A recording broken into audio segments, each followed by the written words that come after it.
kaalaman, panalo tayo. Alam mo ba to? Sa kwento at kaalaman, panalo tayo. Alam mo ba to? Sa kwento at kaalaman, panalo tayo. Alam mo ba to? Sa kwento at kaalaman, panalo tayo. Alam mo ba to? Sa kwento at kaalaman, panalo tayo. Alam mo ba to? Sa kwento at kaalaman, panalo tayo. Alam mo ba to? Sa kwento at kaalaman, panalo tayo. Alam mo ba to?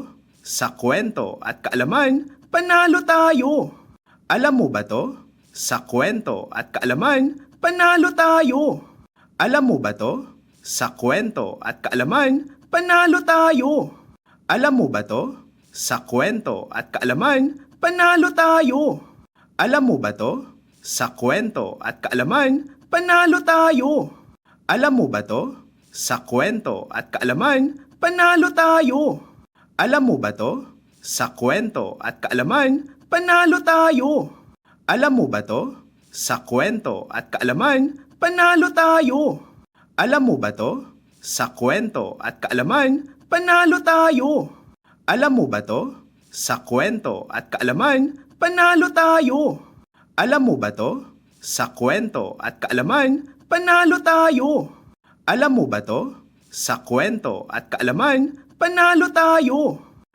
At kaalaman, panalo tayo. Hi everyone! Welcome to Alam Mo Ba To? Sa kwento at kaalaman, panalo tayo! So mga kabato, may pamilya o kaibigan ka ba na nagda-dialysis? Minsan ba naisip mo kung paano ka mas makakatulong sa kanila? Kaya naman, minsan gusto mong malaman kung paano maging support system nila. Kung oo, ang episode na ito ay para sa iyo.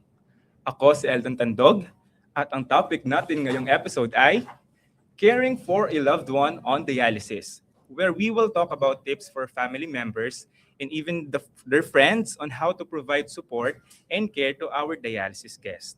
Kaya kung isa kang asawa, anak, kapatid, magulang, o kaibigan na sumusuporta sa isang taong nagda-dialysis, samahan mo kami dahil marami kang mapupulot na practical tips at inspirasyon. So, ready na ba kayo? Tara na, mga kabato! Ayan, so before we start, gusto muna nating batiin ang ating mga online viewers. So sa mga nanonood ngayon, comment down below kung saan kayo nanonood.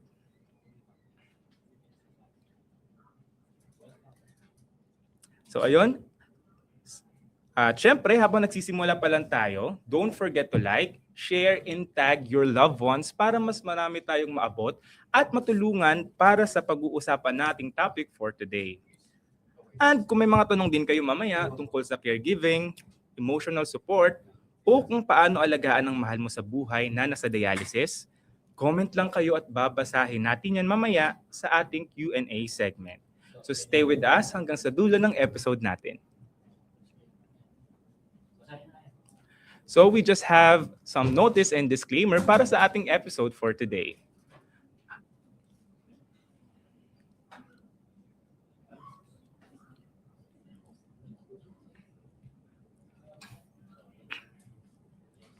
And on your screen, makikita nyo rin yung following agendas natin para sa podcast sa araw na ito. And of course, sa ating mga kabato na nanonood ngayon, sa ating online viewers, don't forget to comment, like, and share our podcast episode for today para muli, mas marami tayong maaabot at matutulungan sa pag-uusapan nating topic for today. Ayan again, ako po si Eldon Tandog and I am your host for today. And i-explain ko lang kung ano yung magiging overview ng topic natin sa episode na ito. So pag-uusapan natin paano maging mas epektibong support system para sa mahal mo sa buhay na nagda-dialysis. And syempre yung mga practical ways para makatulong sa kanilang physical at emotional well-being. And of course, paano din natin ma-manage yung mga caregiver responsibilities habang inaalagaan din natin ang ating mga sarili. At pag-uusapan din natin yung mga simpleng bagay na maaaring magkaroon ng malaking epekto sa dialysis journey ng isang mahal sa buhay. Kasi kapag may tamang suporta mula sa pamilya at mga mahal sa buhay, mas nagiging magaan ang CKD journey mo. And mga kabato, para mas maintindihan natin ang topic na ito, meron tayong guest today na tutulong sa atin at magbabahagi ng expert advice tungkol sa kung paano masuportahan ng pamilya or ng kaibigan ng kanilang mga mahal sa buhay na nagdadialysis. Ayan, kasama natin ngayon si Dr. Beverly Aline Ong Chaubok, isang board-certified nephrologist na may malawak na karanasan sa pangangalaga ng mga taong may CKD. So patuloy siyang tumutulong sa mga pasyente at pamilya sa kanilang kidney care. So everyone, online viewers, let's welcome Dr. Beverly Ong Chaubok. Hello, magandang araw sa ating mga viewers. No? Ako po ay si Dr. Beverly Ong Tiaubok. Ako po ay isang nephrologist or doktor sa mga bato. Sa episode na ito, nais ko pong una ibigay ang aking taus-pusong suporta at paghanga sa mga pasyente at pamilya ng mga nagdadialysis. Alam ko po at alam po ng mga tao na hindi madali ang inyong pinagdadaanan. Kaya sa episode na ito, sana po ay mabigyan namin kayo ng tulong, ng linaw, ng inspirasyon at lakas na ipagpatuloy ang buhay. Dahil hindi po natatapos ang buhay sa pagdadialysis. Salamat. Grabe, what a very wonderful statement, Doc. No? Hindi nagtatapos yung buhay natin sa pagdadialysis. And again, syempre, para mas maging relatable din yung discussion natin, may kasama rin tayong isang kabato mismo na magbabahagi ng kanyang personal na karanasan. Kasama natin si Miss Alona Bazar, isang kidney warrior mula sa North Caloocan. Bukod sa pagiging inspirasyon sa maraming dialysis guest, isa rin siyang aktibong miyembro ng Dialysis PH, isang community na nagbibigay ng suporta at boses para sa taong may CKD. So everyone, let us welcome Miss Alona Bazar. Hi, Miss Alona. Hi everyone, I'm Alona from NephroPlus Habarti branch. I'm a dialysis patient for 3 years and I'm here para mas ma-motivate and makapag-share ng inspiration and ideas kung paano ba na-overcome ng isang dialysis patient na sabi nga natin kapag na-diagnose ka, katapusan na ng buhay mo, yun yung una nating akala. Pero ako as patient hanggang ngayon, marami akong may share sa inyo na mga bagay na pwede natin gawin para kahit papano na kahit na nagdadialysis tayo, marirealize natin sa buhay natin, hindi pa talaga natatapos lahat. Wow, ang ganda din ng statement ni Ma'am Alona. No? We are so very grateful po at yung ating mga kabato na yung mga guests talaga natin, si Doc Beverly and si Ma'am Alona is makakatulong talaga sa atin kung paano natin mas maiintindihan yung buhay ng nagdadialysis at kung paano natin sila ma-encourage at mas maiintindihan. So para po sa pagsisimula ng topic natin, so simulan po natin kay Doc Beverly. So hello po Doc. So kamusta Hello, well po? done. Ayan, nice to meet you Doc po pala. So Doc, alam naman natin na napakahalaga ng papel ng pamilya, kaibigan, of course, at mga caregivers, and kayo po as nephrologist sa CKD journey ng isang tao. So, maaari po ba ninyong ibahagi kung bakit po mahalaga yung suporta ng pamilya and even tayo po as mga nephrologist para sa taong nagdadialysis? Bakit mahalaga ang suporta? No? Ang taong nagdadialysis ay nag-undergo siya ng iba't ibang pagbabago. Unang-una sa aspetong pisikal. No? Hindi mabilis ang kanyang pinagdadaanan. Kapag ikaw nagkasakit, di ba, ang hirap, no? Ito pa ay lifelong, no? Hindi to nababago. This is an irreversible problem. So, sa aspetong pa lang na 'yon, nahihirapan ng mga pasyente, no? Sa pisikal, no? Nagbabago ang kanilang itsura. Ang ibang mga pasyente kapag nasisira na ang bato sa simula, naiipunan sila ng tubig. Lumalaki ang kanilang paa, ang katawan, no? Nagbabago ang kulay. So, sa aspeto na 'yon, nahihirapan na sila. Iba hirap huminga, nawawalan ng lakas, no? Doon pa lang, no? Nahihirapan sila. Tapos, ito pa ay hindi isang bagay na pag uminom ka ng gamot, gagaling ka, no? So, may process silang pinagdadaanan. Maliban sa sa physical, meron ding emotional, no? Mahirap, no? Lalo na sa mga nagtatrabaho dahil maaapektuhan, no? Mababawasan ng kanilang oras, maaaring hindi na sila makapagtrabaho. At kahit magdialysis, marami ding mga bagay ang pwedeng mangyari. Sila rin ay nagkakasakit. No? At ang ibang mga bagay na dati nilang nagagawa, mga pagkain dati nilang nakakain, maaaring hindi na nila ito makain, no? Doon magpapasok po lahat ng 'yon, no? So ang pinagdadaanan ng isang dialysis patient ay marami, no? Kaya mahalaga ang suporta, no, ng pamilya, ng mga kaibigan para sila ay mabigyan ng pag-asa, ng lakas na magpatuloy, no, sa buhay at hindi isiping nagtatapos na ang buhay nila porket nasira na ang kanilang bato. Yes, ma'am. Actually, very enlightening yung sinabi niyo, Doc, no? Kasi usually, aware naman tayo na may mga nagda-dialysis on different countries, even in the Philippines. Pero have we really had that discussion na kung ano talaga yung day-to-day struggles nila as dialysis guests, kumbaga. So it's very nice din marinig na mismo from a nephrologist na it is really important na pahalagahan natin yung ating mga dialysis guest. So nakikita ko si Ma'am Alona on the side, medyo natitiri-eyed. So parang gusto ko marinig, ano ma'am yung parang masasabi ninyo na kung bakit mahalaga yung suporta sa mga tulad po ninyong mga dialysis guest? Kasi po kapag na-dialysis ka na, ang unang mo maisip talaga is hindi ka na capable sa mga bagay-bagay. Tapos para ka mali-left out. Kumbaga dati mong routine na normal. Kasi akong naramdaman ko noon, pag may sakit na ako, bedridden na. Alagain, ikukonsume ko yung oras ng kapamilya ko na dapat, pag nanay ka kasi, imbis na ikaw yung mag-aasikaso, ang isipin mo, yung attention na pupunta sa'yo. So, kaya napaka-importante sa amin na every minute, kumbaga, sa bawat segundo na nararamdaman namin na tinuturo nyo kaming normal, na kasi pag pinaramdam mo sa isang tao na pasyente siya, mas lalo yung nararamdaman na pahirap siya eh. Kaya lagi ko sinasabi sa pamilya ko na, actually nung na-diagnose ako, ang usapan namin ng asawa ko, please, ayoko na makakaramdam ako na may pagbabago. Actually, yung salitang kumusta, allergy ako doon. Ayoko kinukumusta ako kasi pag kinumusta ko, ibig sabihin may nangyayari sa akin, may sakit na ako, kumusta ka? Ayoko siyang marinig. Gusto ko kung ano yung daily life ko before, kung ano kami sa bahay, yun yung mararamdaman ko kasi yun na yung pinanguhugutan ko. Ayoko, although sabihin na natin na hindi ko kasi siya matanggap. So ayoko makaramdam ng mga words, yung mga action na mag-remind sa akin na may sakit ka. Kaya sabi ko, ang isang bagay na biniling ko sa pamilya ko, gusto ko yung kilos natin sa bahay normal. Maramdaman ko normal pa rin ako. Hindi yung sa inyo pa magagaling na may problema sa akin. Yes. So doon din papasok din talaga yung sinabi ni Doc na may mga ganitong emotional aspect na nararamdaman yung dialysis guests natin, and we should really know how to understand that kasi mas alam natin kung paano natin sila mapapagaan yung loob.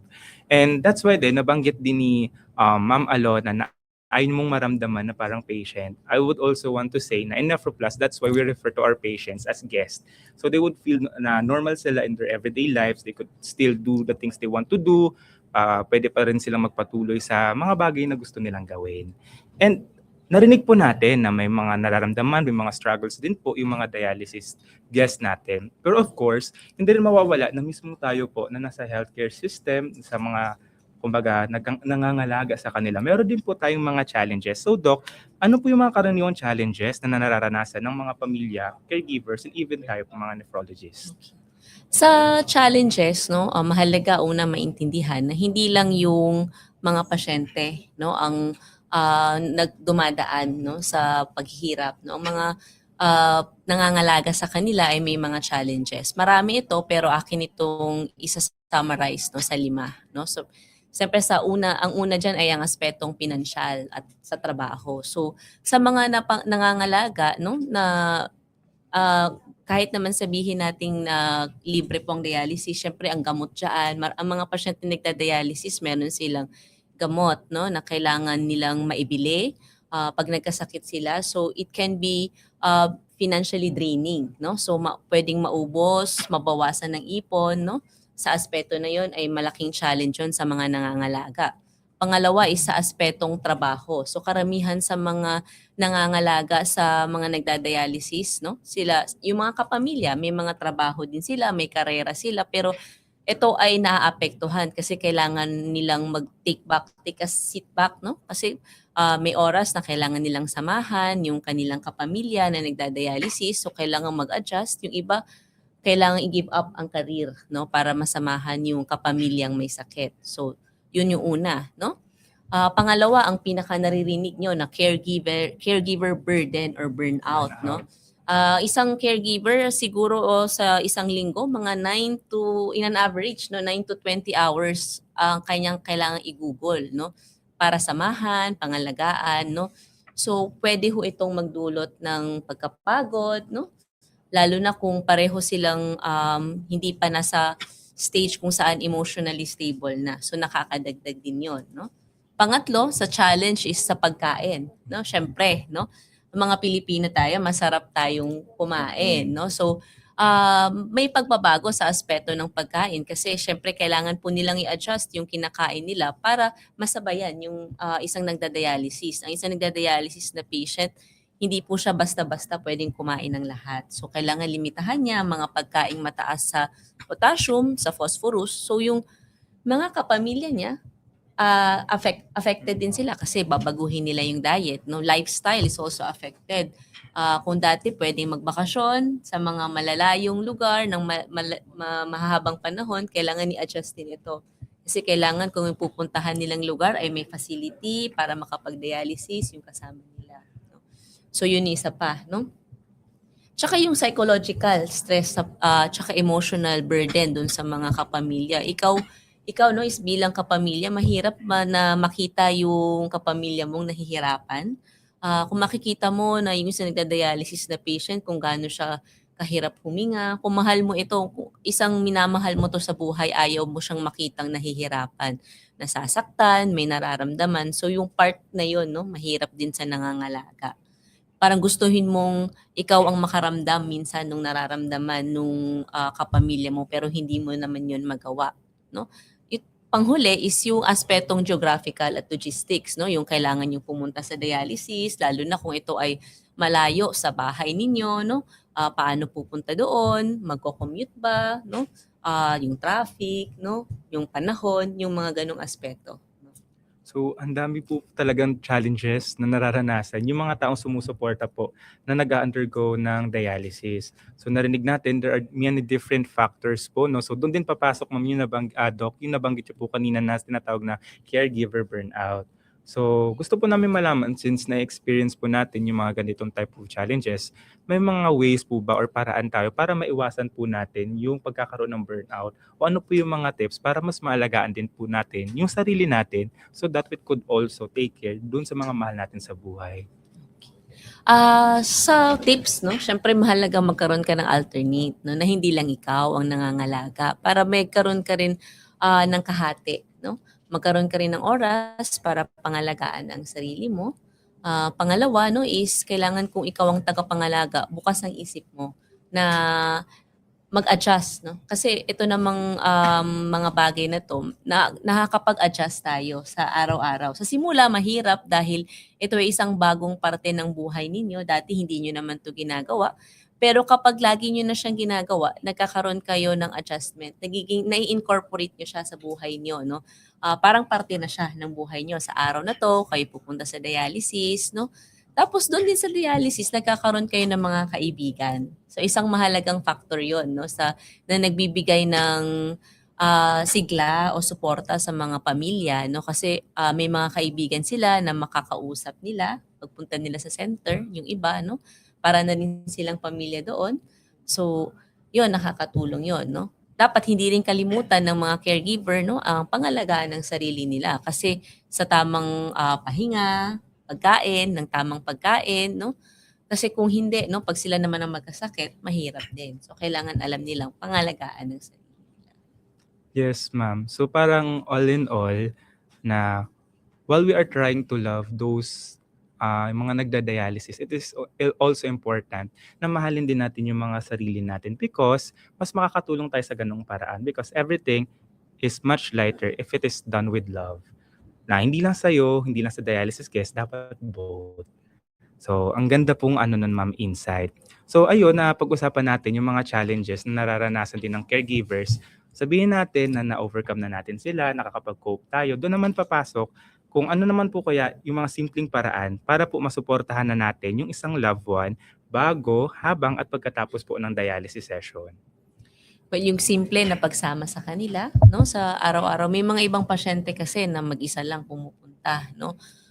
Yung iba naman choice, iba by choice. Yung iba kasi wala talaga makasama. Pero yung meron kang kadamay, no? Sa pagpunta, may nangangamusta sa may tumitingin sa pangangailangan mo, ay isang malaking bagay. So, pag uwi mo, pag may naramdaman ka, meron kang masasandalan, mahahawakan, aakabay sa isang mahalagang bagay 'yon, no? So parang isa na rin yung way, Doc, di ba, para rin maalagaan natin yung kanilang emotional aspect kapag meron silang anxiety on certain things na feeling nila nag-iisa sila or hindi na nila alam yung kung ano yung mangyayari. So parang doon papasok, Doc, yung sinasabi nyo na it is important na lagi tayong nandun para maramdaman nila na may kasama sila at naaalagaan po sila. So Oo, ayun. tsaka ang dialysis kasi isang high risk procedure siya, no? Bawat session na nag-undergo ang isang pasyente sa dialysis, maaaring may mga komplikasyong mangyari. Iniiwasan 'to kung hangga't kaya, pero may mga panahon na puwedeng magkaroon ng pagbaba ng blood pressure, puwede ang pasyente ay magkaroon ng pagdurugo, no? Or nagkaroon ng irregularidad sa tibok ng puso. Itong mga bagay na ito, puwedeng maagapan, puwede ring maging malala. Kaya mahalaga nandiyan ang kapamilya para sa suporta, sa desisyon, no, na sa aspect na 'yon, no, na mabilis ang desisyon, mabilis din siyang maidadala sa ospital kasi nandun yung kanyang kapamilya.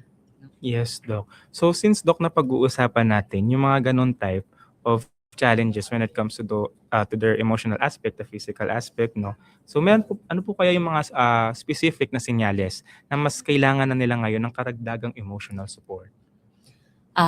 Sa emotional, no, ang mga pasyente nagda-dialysis, usually dumadaan sila sa stages, no, bago nila ma-adapt yung buhay na nagda-dialysis. So, una, no, sa bago pa lang nagda-dialysis, merong pamamanhid, yung parang wala ka ng pakialam, sumusunod ka na lang, no, sa kung anong sinabi sa'yo, no, kung ano ang pinapagawa sa'yo, no.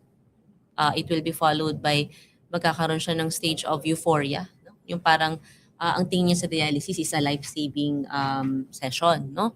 Then it will be followed by pangangamba or anxiety kung paano niya gagawin yung araw-araw, regular na pagpunta sa dialysis, pag-inom ng mga gamot, no? Until the time na magkakaroon siya ng pag-incorporate, no, ng dialysis sa kanyang araw-araw na buhay at magkaroon siya ng bagong goal, no, na maging stepping ano lang niya yung dialysis pero kaya pa rin niyang ipagpatuloy ang buhay. At sa mga nagda-dialysis, no, emotional na ano is una pag napapansin yung walang pakialam, no, yun. Iinom na lang, walang tigil, no, kahit ano kakainin, pwede yun, no, or they can be detached, no, parang walang pakialam. So isa yun sa mga senyales. Or sometimes pwede ring galit, no. Anger is also another emotion, no? Hindi porket nagagalit sila is galit sila. Pwedeng ito ay may dinadamdam sa loob, guilt feeling, no? Sabi nga ni Ma'am, no, yung pakiramdam ng pasyente na yung pamilya mo nahihirapan sila at nag-a-adjust sila para sa iyo. Nahihirapan din, alam yun ng pasyente. So they can also pwedeng iba't iba. Yung iba tahimik, yung iba naman hindi na pinapangalagaan ng sarili, yung iba nagagalit, no? Yun yung kanilang way, no? So ito yung mga iba't ibang pwedeng maging emotional response, no? Yung iba naman kabaliktaran, no, mas nakakatakot ho yun, yung parang sobrang pinapakita niyang okay siya, no? Na laging parang okay, okay, isa rin yung kailangang bantayan, no? Kasi baka hindi naman pala talaga siya okay, no? Kailangan i-check din, no, na ganoon yung pakiramdam ng pasyente. Thank you po, Doc.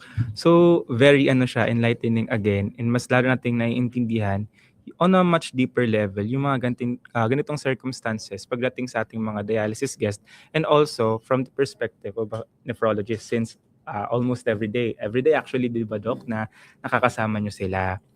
And para naman po, Doc, sa ating mga caregivers at sa iba pong nag-aalaga ng ating mga dialysis guest, whether they're nephrologist, kaibigan o kapamilya, ano pa po yung mga mahalagang bagay na tandaan nila, na ano po yung mga importanteng bagay na kailangan nila tandaan sa pangangalaga po sa mga dialysis guest? Yung mga parang mga specific things na need na nilang ma-pinpoint na kapag nag-aalaga sila ng mga guest. Kapag nag-aalaga ng mga guest, no, ng mga pasyente, malagang role ng kapamilya unang-una sa pagkain. So, tayo ang caregiver kasi ang naghahanda ng pagkain. So, kailangan babantayan yung kinakain ng mga nagda-dialysis. Meron silang limit usually sa iniinom na tubig dun sa aspeto na yon. Sa pagkain, yung mga bawal na pagkain or mga pagkain kailangan bawasan, lalo na ang mga pagkain mataas sa phosphorus, mga dairy products, processed food, no? Fast food, mga may milk, no? Tsaka yung mga matataas sa potassium. Depende ho kasi, no? Iba't iba ang bawat pasyente sa kanilang pangangailangan. So ito ay laging nagbabago sa mga pasyente. So kailangan yung kapamilya, no, ay updated ho sila dun sa kung ano na ba ang level ng status, no? Pangalawa is yung sa mga gamot, no? Yung compliance sa pag-inom ng mga gamot. Kadamihan ng mga dialysis pasyente, no? Hindi bababa sa 5 ang gamot na iniinom nila sa isang araw. So yung schedule, yung tamang na makita na naiinom ang gamot, isa din yon, no? At saka yung pagpunta sa dialysis kasi baka hindi pala siya nakakapunta sa schedule niya. So kailangan ng kapamilya para ma-check na itong araw na to ay meron siyang dialysis session. So yun sa mga bagay na yun, mahalaga talaga ang role ng caregiver, no? Maliban dun sa emosyonal, sa suporta, no? Yung sa mga specific na mga ganong details. Ayun. So ang dami talaga nating need to put in mind sa kapag tayo ay nag-aalaga ng mga mahal natin sa buhay na nagda-dialysis. Pero Doc, on a perspective naman po ng someone na nag-aalaga araw-araw or as a nephrologist po, is there something po na you want to share din sa kung paano nyo po na-overcome araw-araw kapag meron po kayong challenges sa pag-aalaga sa kanila? On your personal experience po, how do you parang navigate yung pangangalaga sa kanila ng may bitbit na ganun karaming responsibility? May ano din yan, no? So pagka depende kung nasa anong phase na yung family sa pangangalaga, no? Sa mga nagda-dialysis. Sa mga Pilipino kasi very supportive talaga. We're of close-knit and family-oriented na country. So usually hindi mahirap sa aspeto na yon, no? Iniisa-isa, no? Una, syempre ipapaliwanag sa simula kung ano yung mga maaaring pagdaanan, no? Unang-una kasi dyan is ipapaliwanag na ang bagay na to ay hindi na nare-reverse, no? Nababago. So doon nagsisimula. So bigyan ng time yung pamilya na tanggapin na ganito na ang mangyayari, no? At bigyan sila ng time na mag-adjust dun sa bago nila magiging buhay. At slowly, pagkakaya nila, dun muna ipapasok yung mga advice tungkol sa diet, no? Sa compliance, no? At sa iba't iba pang mga bagay na kailangan bigyan ng pansin. That's very wonderful, Doc. So talagang makikita natin, especially in the Filipino culture, na yung mga caregivers, nephrologists, and even yung dialysis guests, hindi sila on their own journey, magkakasama tayo dito. Tsaka, mm-mm. Isang mahalaga din, no, is to have an open discussion sa iyong doktor, no, kung ano ang mga limitations. Halimbawa, sa mga nangangalaga, no, kung kaya namang i-fit sa schedule, no. Halimbawa, may trabaho yung nangangalaga, baka pwedeng i-adjust. Yung yun, kailangan open, no. Hindi naman po yan na pag sinabi ng doktor, MWF, yun talaga dapat. So ipapaliwanag din ng doktor kung ano mga adjustment yung pwedeng gawin para ma-fit doon sa kung ano yung lifestyle ninyo, ano yung kaya ng pamilya. Halimbawa, may trabaho ang nagsasama sa kanya ng ganito. So i-adjust yun, no? We could look for the facility kung saan pwedeng anong oras, no? With balance yun, no? Sa yung availability ng magbabantay plus yung welfare din naman ng pasyente. As long as kaya dun sa ikabubuti ng pasyente, pwede hong i-adjust mo yun. So wag pong sa mga caregiver, no, wag po kayong mahiyang i-voice out po iyon para po matulungan din kayo ng mga doktor na bigyan ng payo. No? Kasi may mga pasyente, no, na ang dialysis 2 times a week, may iba naman 3 times a week kasi yung iba may trabaho, walang sasama, so ina-adjust po yun, no? Para ho makatulong din sa kanila. At saka sa may mga self-help group din also, no? Kaso pag nagbanggit si caregiver, nahihirapan sila dito, matutulungan kayo kung saan makakakuha ng additional support, no? Ng tulong, be it sa aspetong sa gamot, no? sa mas malapit na facility, no, yung mga gano'n. Grabe, Doc. Sobrang ganda pong factor talaga na magkaroon nga ng open discussion tulad po ng nasabi ninyo. So that we would also, kumbaga, give help to those mga caregivers na nakakaranas ng mga ganitong sitwasyon araw-araw, no? So that's why this podcast also exists para din meron tayong space to talk about these things. So thank you po, Doc. Napakahalaga talagang malaman ng mga caregivers na hindi nila kailangang harapin yung lahat ng mag-isa. So malaking bagay yung tamang kaalaman at suporta para mas maging maayos ang CKD journey ng kanilang mga mahal sa buhay. So sa mga viewers natin dyan po pala, kung may mga tanong kayo tungkol sa caregiving, emotional support o dialysis care, comment lang po kayo below. Dahil mamaya babasahin natin ang inyong mga questions sa ating Q&A segment. Muli, Doc, maraming salamat po. And ngayon naman, gustong-gusto rin natin marinig mismo from our kabato herself, Miss Alona. So hello po, Miss Alona. Hello po. Ayan, nakikita ko na nag-express agad kayo through your expression sa mga sinasabi ni Doc na parang relate po kayo.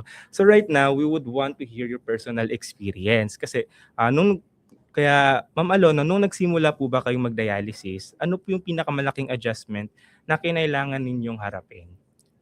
Kagaya nga nung na-mention ni Doc, sa pagkain. Kasi naalala ko noon, ang pagkakaintindi ko kasi kapag may sakit ka, kailangan mo kumain ng mga healthy food like gulay, prutas. Mali pala. Nung sinabi sa akin ng nepro ko na hindi ka basta-basta pwedeng kumain ng gulay, ng prutas, na-depress ako doon. Kasi sabi ko, mahilig kasi akong kumain, magluto. Tapos yung pa yung isang bagay na inalis sa akin. So sabi ko, anong gagawin ko? Lahat na lang may sukat, tubig ko may sukat. So hirap na hirap ako. Dumating pa sa point na, yung nga sabi ni Doc, yung mga kasama mo mag-a-adjust din. Pero nung mga unang linggo kasi, kahit sila, hindi pa sila aware, hindi rin nila naiintindihan yung sakit ko. Habang sila sarap na sarap sa pagkain, ako umiiyak. So ang ginawa nila, nagtago na lang sila. Kakain sila na hindi ko nakikita. Kasi parang ang feeling nila, habang sila masayang kumakain, ako nasasaktan. So isa yun sa adjustment na ginawa nila na pag nai-enjoy nila yung food, dapat hindi ko yun nakikita. Kasi parang sinasaktan nila ako. Tapos isa pa, nahirapan ako kasi nung ako yung na-diagnose, businesswoman ako. So napaka-active kong tao, napaka-jolly kong tao, humaharap ako sa iba't ibang tao din, client. Pero nung sinabi sa akin na 3 times a week ka na magdadialysis, tapos yung mga unang buwan kasi mag-a-adjust ka pa. Hindi ko kayang mag-isa. Center, bahay lang talaga ako. Tapos, natakot akong humarap sa mga tao kasi bumagsak yung katawan ko eh. Sabi ko, ganun na ba yung buhay ko pag dialysis ka na? Bahay ka na lang, dialysis ka. Paano ko? Sabi ko, 3 times a week. Tapos ilang oras ako doon sa dialysis center. Yung oras ko, doon na napunta. So sabi ko, yung pag-aalaga ko sa mga anak ko, imbis na ako yung mag-aalaga, ako na yung inaalagaan nila. Nagsama-sama siya hanggang, sabi ko, siguro hanggang dito na lang talaga yung buhay, alagain ka. Kasi nga, ka na eh, kumbaga yan na lang yung kaya mong gawin. Hindi ko talaga matanggap. Yun yung pinakamahirap na pagsubok na dumating sa buhay ko na parang lahat pala ng aspect ng buhay ko, konektado sa sakit ko. Lahat apektado. Physical ko nagbago. Kasi sabi ko, habang tumatagal, ba't nangingitim ako? Tapos sinabihan pa ako nung kapitbahay namin, ano nangyari dun kay ate? Dati ang puti-puti niya. Bakit naging na siya ngayon? Na-low siyang na-dry. So para akong na-depress. Sabi ko, pati pala physical. Connected din. Kaya sabi ko, hindi pala siya madaling intindihin na magda-dialysis ka lang. Akala ko noong una, may gamot naman, may dialysis naman. Pero yung pala buong pagkatao mo, apektado, physical, mental mo. Yung dating ang jolly-jolly ko, friendly ako. Ngayon, ang tingin ko sa mga tao, pag tinitingnan nila ako, parang pinagchichismisan ako. Parang pag may mag-chat sa akin na lalabas pa lang yung letter ng K, alam ko na kumusta ka. Ini-ignore ko yon. So hirap na hirap ako bilang bagong pasyente na ang mindset ko kasi sarado. Sabi ko, basta sinet ko na lang yung utak ko na alagain na ako, ganyan. Ang pangit ko na, hindi na ako pwede makipag-communicate sa mga client ko. Parang yung mga social media account ko, in-stop ko siya. Kasi hindi ko kayang humarap sa maraming tao na nung nakaraan lang, nagla-live selling ako. Noong nakaraan lang, may meeting pa ako sa client ko. Noong nakaraan lang, ang saya-saya ko kasi okay yung negosyo ko eh. Tapos biglang malalaman ko na lang sasabi ng doktor sa'yo na end stage na yung sakit mo. Yung pa yung pagkakaintindi ko, end stage na, katapusan na. Kaya sabi ko, okay, wala na. Tapos na lahat. So hirap na hirap ako. So ang dami talagang changes, Ma'am Alona, yung naranasan ninyo, which also means ang dami yung adjustment din na kailangang pagdaanan. Hindi lang kayo and even yung family ninyo. Sobra. And pero right now, Ma'am, nalaman ko po kasi na nagti-TikTok affiliate kayo. So gusto ko pong kamustahin after those phases in your life. Kamusta naman po kayo ngayon pagdating po sa ganoong bagay? Are you like feeling any better na po or are you in a better place? Ganyan. Actually ngayon, hindi naman talaga maalis yung depression, anxiety. May mga time na sinusumpong ako eh. Pero nung actually 1 taon ko bago ko naintindihan yung sakit. After 1 year. So sa 1 taon na yon talagang gumuho yung mundo ko. Wala, nilimitahan ko yung sarili ko. Naintindihan ko siya unti-unti nung naka-join ako sa group na Dialysis PH. Actually, asawa ko pa yung naka-discover noon. Sabi niya, kailangan natin maintindihan kasi hanggat hindi mo naiintindihan kung anong sakit meron ka, hanggat hindi natin naiintindihan, hindi natin alam kung paano natin siya harapin. So, nung nakilala ko yung mga kapwa ko pasyente na, bakit yung 23 years, sumasayaw-sayaw pa? Bakit sila nakakapagtrabaho? Tapos naintindihan ko na, hindi bawal, may limitasyon lang pala. Tapos naintindihan ko rin na, hindi mo pala pwedeng i-down yung sarili mo, pwede ka pa rin humarap sa mga tao. Tapos mas lalo akong nabuhay noong naka-join ako sa Project Can. Noong naging health advocate ako, kasi sabi ko, siguro ito yung purpose. Hindi ka kasi pwede maging advocate kung mahina ka. Hindi ka pwedeng magsalita sa mga tao kung hindi nila nakikita sa sarili mo. Hindi sila maniniwala sa'yo. So kailangan, bago ka nila paniwalaan, makita nila sa sarili mo na effective yung mga natututunan mo from other patient at mga tinuturo ng mga doktor sa'yo para ma-adapt din ng mga kapwa-pasyente mo. And nung naging affiliate na nga ako, mas lalong na-boost yung confidence ko na yung sinasabi sa akin ng asawa ko na kung nagawa mo before, magagawa mo ngayon. Kasi ang sabi ko nga, kasi yung asawa ko nurse. Sabi niya, kailangan nating maintindihan kung ano ang sakit mo, kailangan nating malaman kung ano yung kailangan nating gawin para makapag-move on ka, makalimutan mo unti-unti yung mga masasakit na pinagdaanan mo. Nung unti-unti naintindihan ko, natuto ako sa mga turo ng mga doktor, sa mga admin ng Dialysis PH, sa mga kapwa ko pasyente, na-boost yung confidence ko. Tapos nung naging affiliate ako, nagbalik ako sa pagiging seller ko. Ayun, sabi ko ngayon, siguro yung pagiging mahina ko noon, nasa 10% na lang ngayon. Na kapag talaga, na-boost ko yung sarili ko sa tulong din ng iba't ibang klase na tao, sa mga experience, sa mga payo, and sa mga opinion ng iba. Kasi hindi ko kaya pag ako lang. Tsaka, syempre, sa tulong ng asawa ko. Kasi sabi nga, kung mahina yung asawa ko, siguro wala. Yes, actually, we would want to say na alam ko hindi lang ako kundi pati nanonood sa atin ngayon mga online kabato na we are so very proud of you kasi nakaabot na po kayo sa ganyang stage in life wherein na ibabalik nyo na ulit yung sigla nyo sa mga bagay and nabanggit yung malaking factor yung inyong asawa. So dito Ma'am Alona, gusto namin malaman, mayroon po bang particular na bagay na ginawa ang inyong pamilya na maliban lang po sa asawa ninyo na nakapagpagaan din po ng inyong pinagdadaanan at paano po nakatuloy yung suporta ng inyong pamilya sa inyong journey? Ako po, sa mga anak ko. Kasi yung mga anak ko po, yung panganay ko is 14 years old. So very, na siya, matured. Ang setup namin sa bahay, si mama di pwedeng galitin. Kasi ang mindset nila, hindi ko alam parang kusa nila niya na-realize na si mama, ewan ko, masakit man isipin, sabi nila, si mama kasi anytime pwedeng mawala. So every second, every minute, kailangan tinitreasure nila yun. Kailangan daw lagi ako masaya. Tapos kung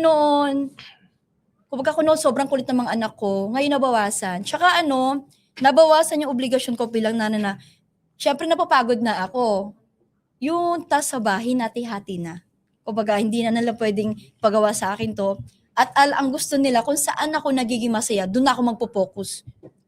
Kagaya ng yung affiliate, mag-focus lang ako dyan kasi ako nagiging masaya.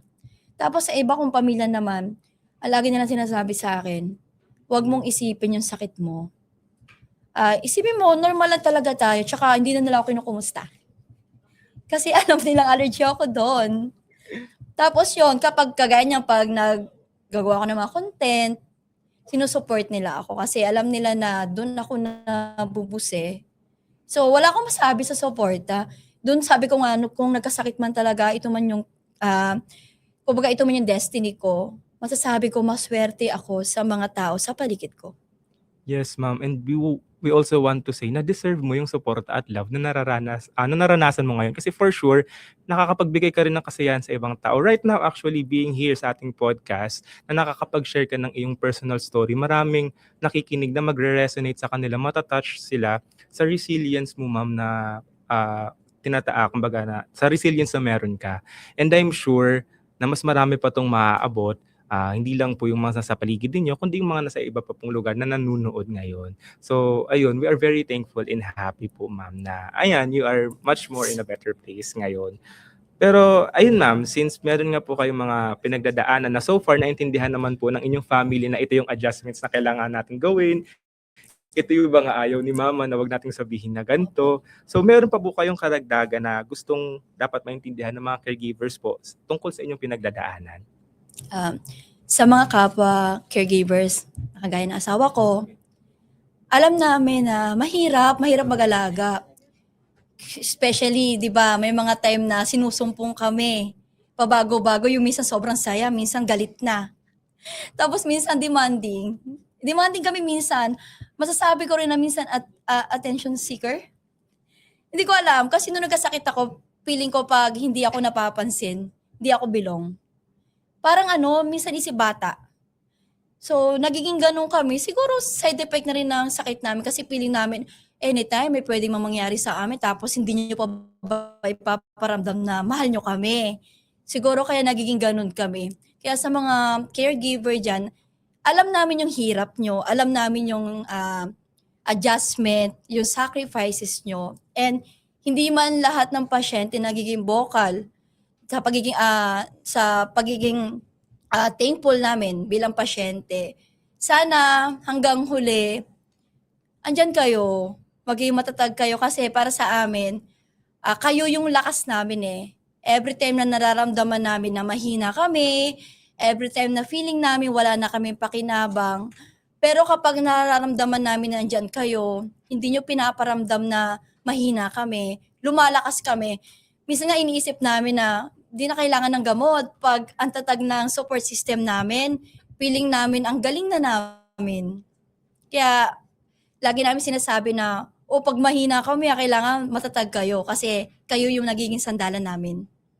Wow, thank you po, ma'am. I'm sure maraming mga caregivers o mga even nephrologists o mga nag-aalaga po sa nagda-dialysis ngayon, yung naramdaman nila na nakikita din sila, na kumbaga mayroon din tayong pagmamahal sa kanila kasi alam din natin na nandyan din sila para sa atin and nakikita natin yun. And I'm sure they felt seen right now sa mga nanonood na mga kabato natin, especially sa mga nangangalaga ng mga nagda-dialysis. And speaking of mga nag-aalaga na nagda-dialysis, gusto kong balikan si Doc Beverly. So na-share po kasi ni ma'am na nakikita daw niya yung struggles and yung mga nararanasan po din ng mga caregivers. Kayo naman po, as nephrologist, ano rin po yung gusto niyo munang masabi naman doon sa mga nagda-dialysis regarding po doon sa ganoong feeling, ay nakikita niyo rin po pala kami? Yung ganoon, no, ako, no, pag nakikita ko yung mga pasyente, iba't iba kasi ang bawat pamilya, no. Ang aking advice is for open communication, no? Pag-usapan ng pamilya, no, kung ano yung pinagdadaanan,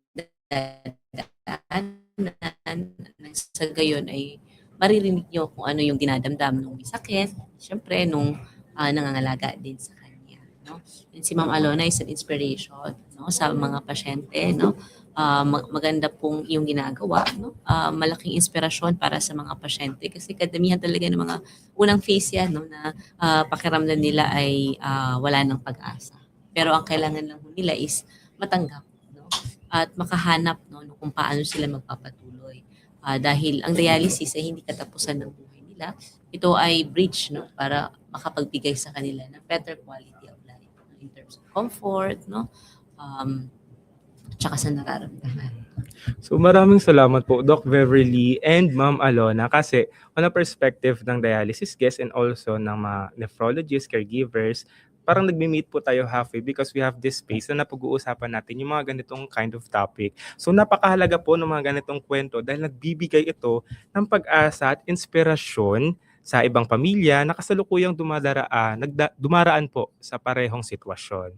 And now po, since na-share natin yung mga stories natin, yung mga perspective natin, of course, hindi may iwasan na may mga tanong din yung mga online viewers natin, yung ating mga kabato. Kaya naman, dumako na tayo sa isa sa mga pinaka-exciting na bahagi ng ating podcast, our live Q&A session.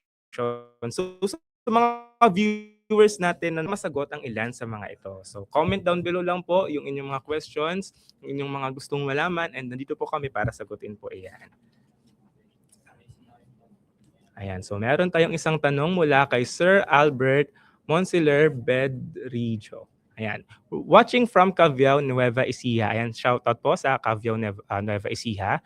At may tanong po ako, nagsimula ako, nagpa-dialysis, 6 creatinine level lang ako, nag-umpisa, nagpa-dialysis dahil may bato lang ako sa kidney. At bakit habang tumatagal ang hemodialysis ko po, lalong tumaas ang creatinine ko po. Last na laboratory ko po, 14 na ang creatinine level ko at wala naman akong ibang sakit doon. Di ang kidney stones lang naman, kaya mataas ang creatinine level ko po. At bakit po? Sige, Kay no? Doc ito. Tanong sa creatinine. Kung ikaw ay nagdadialysis, no? Ang creatinine kasi isang lason. Ito, saan ba nanggagaling ang creatinine? Ito ay nanggagaling sa iyong muscles, no?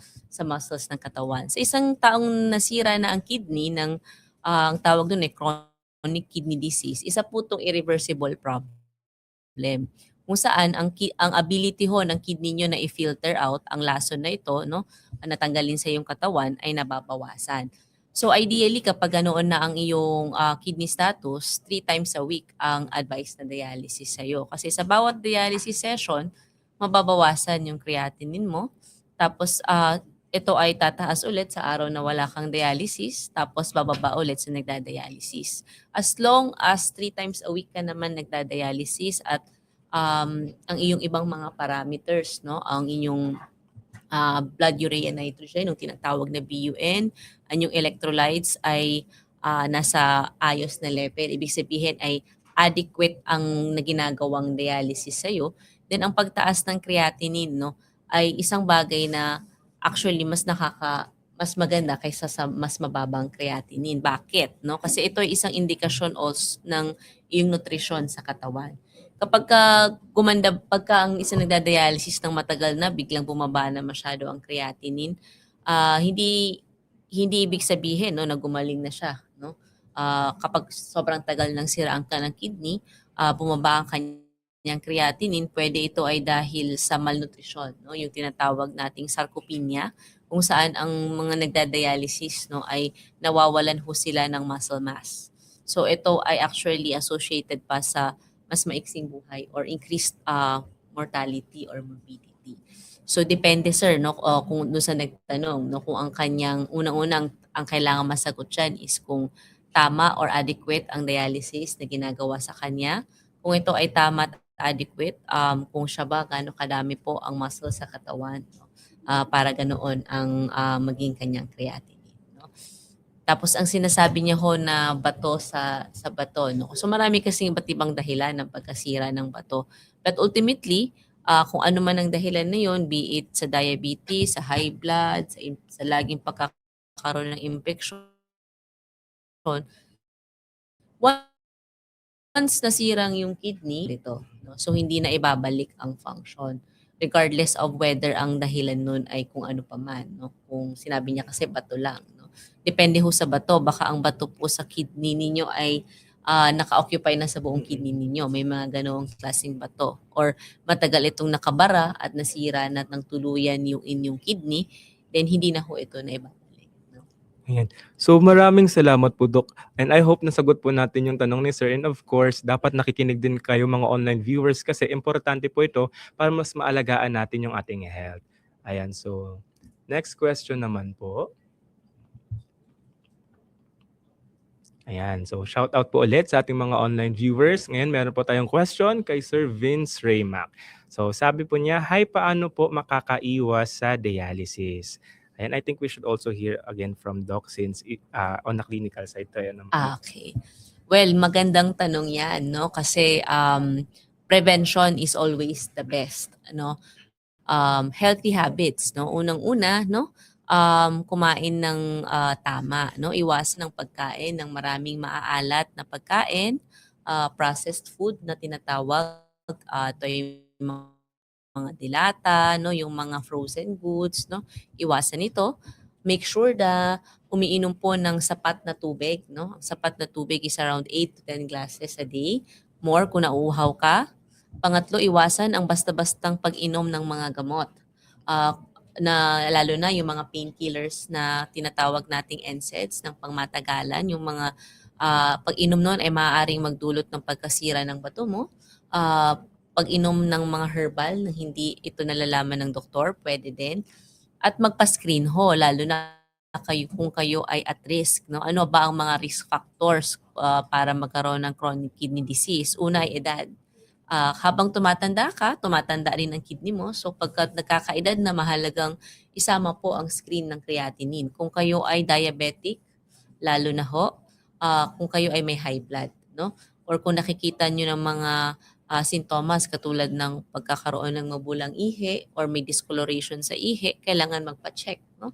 Or meron kayong lahi sa pamilya ng ganoon, kailangan magpapa-check din kasi kadalasan wala pong nararamdaman. Ang mga pasyenteng may chronic kidney disease, nagkakaroon lang sila ng simptomas kapag nasa ends, malapit na sa dulo, no? Kung malala na ang problema. Pagka ganoon, isa po itong irreversible problem. Mahirap po siyang makontrol kapag doon na kayo nagpa-check, no? At syempre mag-exercise din po, no? Tamang make yourself fit, no?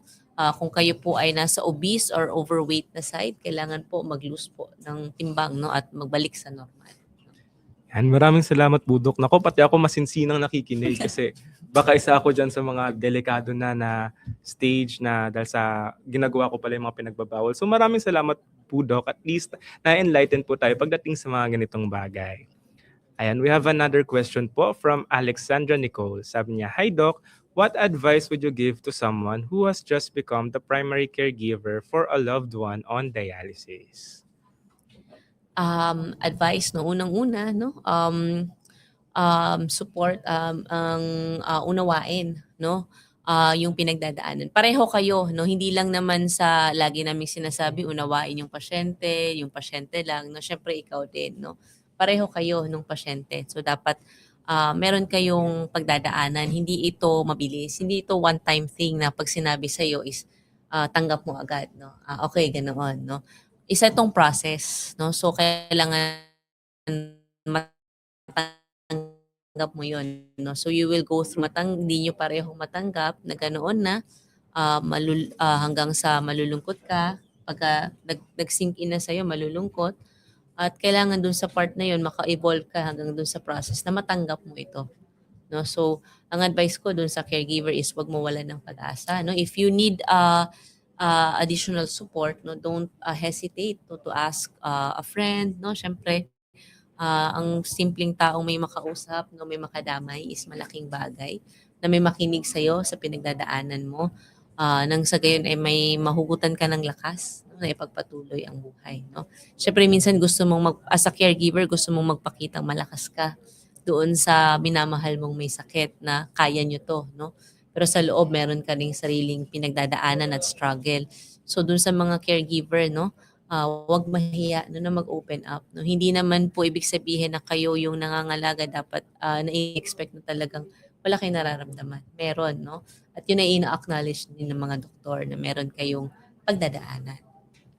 Napakagandang bagay po talaga ng acknowledgement, acceptance. Yun yung talagang kaalaman pagdating po sa mga ganitong bagay. And speaking of more knowledge and understanding, gusto ko rin pong malaman din yung side po ni Ma'am Alona. Since si Doc nakapagbigay siya ng advice sa mga caregivers, paano naman po yung mismong inaalagaan ng caregivers? Ano po yung inyong parang masasabi or advice po sa kanila?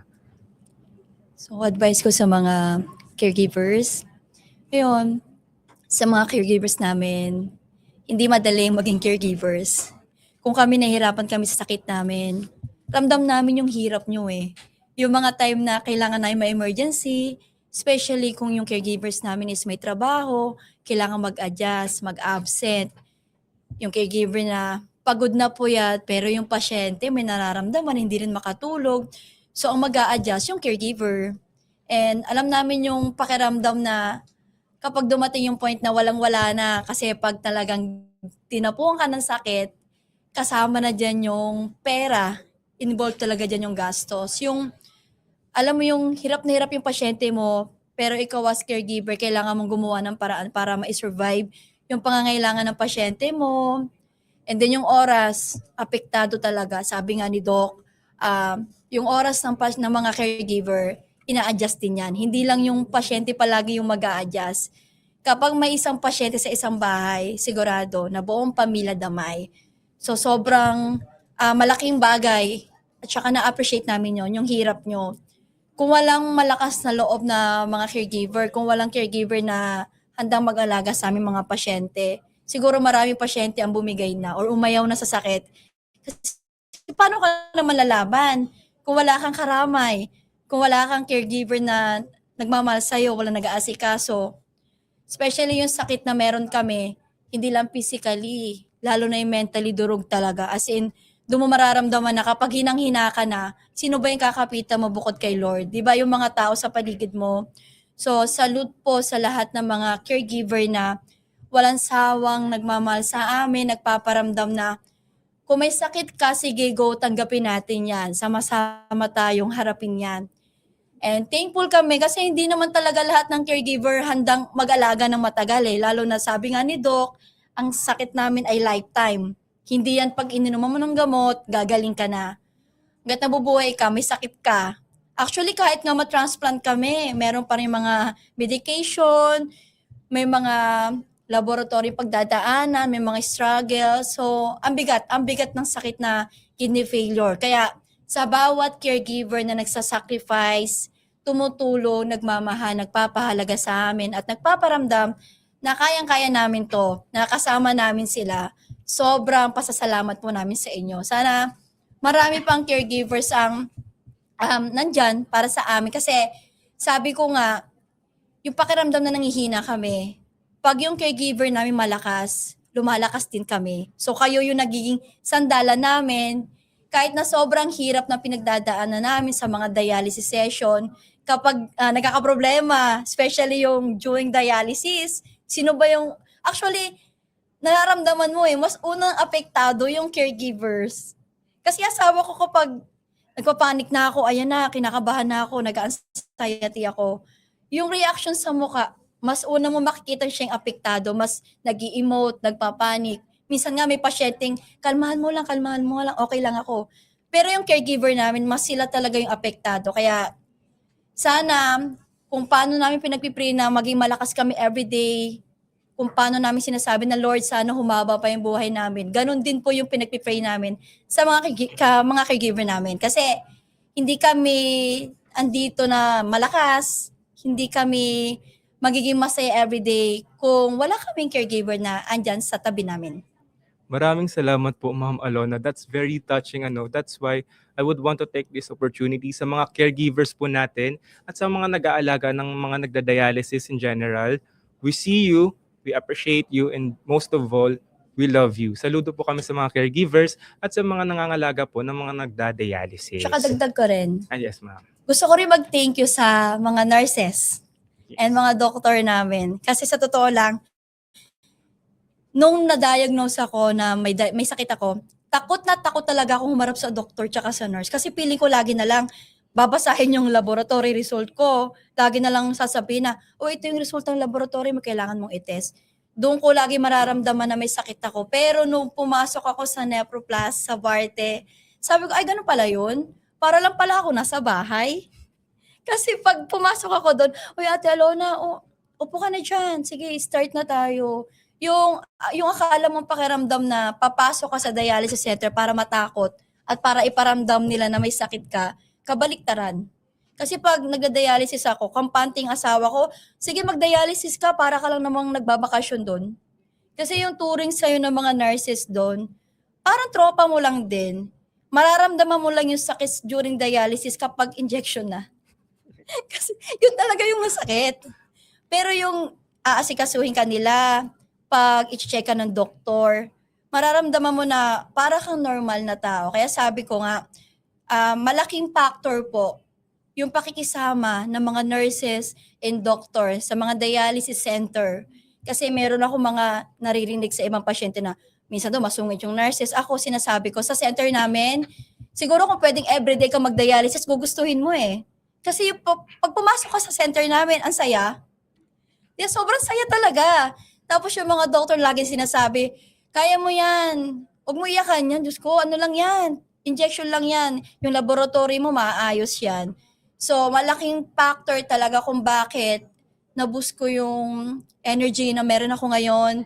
Kung bakit 1 taon lang yung down moment ko. Kasi nga, sa tulong ng mga doctors and nurses namin sa dialysis center namin. Kasi kung hindi sila ganon kabait, kung hindi sila ganon kaasikaso sa aming mga pasyente, siguro yung dungkot, yung mga iyak moment namin, kahit doon sa dialysis center, mararamdaman namin. Pero baliktad eh, masyado kong ginats yung, yung mga nurses. Kano kasi paglalabis sa akin si Doc noong una, magagalit kasi ang taas daw ng phosphorus ko. Tapos yung creatinine ko ang taas, pero hindi. Never ko na-feel sa dialysis namin na pasyente ako. Kaya sobrang thankful sa lahat. That's really great to know, Ma'am Alona. And tama nga, maraming salamat po sa ating mga nephrologist, doctors, and mga nurses. Ayan, kay Doc Beverly Ong. So maraming salamat po sa patuloy na pag-aalaga at pagmamahal po ninyo sa mga dialysis guests. Especially po sa dialysis center ni Ma'am Alona dahil kita-kita na very appreciated po siya sa inyo.